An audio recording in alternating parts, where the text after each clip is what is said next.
Dodi Sudrajat buang tisu habis mengelap keringatnya. Picu komentar warganet negatif soal akhlak. Dodi Sudrajat sampai saat ini masih terus disorot oleh warganet, dikarenakan Dodi Sudrajat dianggap melakukan tindakan yang dianggap nyeleneh.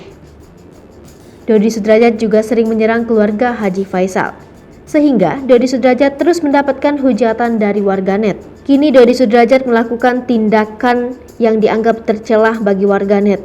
Tanpa sepengetahuannya, Dodi Sudrajat melempar sampah di sebuah restoran. Dodi melakukan tindakan membuang sampah tanpa rasa bersalah, dilansir Instagram Lambe Gosip.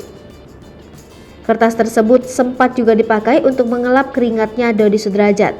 Kini warganet sangat menunggu klarifikasi dari Dodi terkait aksi membuang sampah di restoran. Belum diketahui alasan Dodi membuang sampah di restoran tersebut. Komentar beragam pun menghampiri Instagram Lambe Gosip.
Hai pemirsa Sri Popo TV, jangan lupa komen, like, dan subscribe, serta tonton terus berita-berita terupdate lainnya ya.